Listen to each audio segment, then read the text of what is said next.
Then, of course, so ang gagawin naman natin ngayon sunod ay kung paano natin ma-update yung ating tariff. Okay, yung ating monthly, or I mean yung ating renewal payment. So, kasi syempre, ang gagawin natin, magre-renew tayo. So, magbabayad tayo. So, ang may access lang po dyan ay yung ating mga what we call this, yung ating mga treasurero, okay? So, yun po yung ating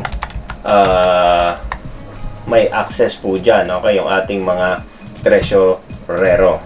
Okay, so, ang gagawin lang po, magla-login lang din po ang mga treasurer natin, of course. So, and then, ang gagawin nila, pupunta sila sa member section. Okay, sa member section. And then, ang gagawin, i-click lahat. I-click yung ledger. Okay? I-click yung ledger and then, punta tayo sa tariff. And then, sa tariff, lalagyan lang po natin. Okay, so for example, cash. And then, of course, okay, and then, particular, renewal lamang. Okay, so mag-a-appear na po dyan kung magkano yung ating binayaran. Okay?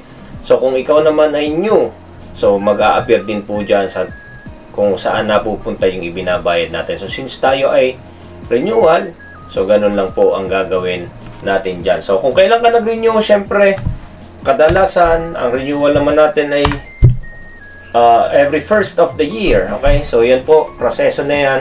Pero, mas maganda kung kailan ka nagbayad. Okay? Kung kailan nagbayad, so doon natin ilalagay. So, ito po, sample po ito. So, yan, gagawin natin dyan. I-update natin. So, ang gagawin natin, isi-save lamang po natin siya. Okay?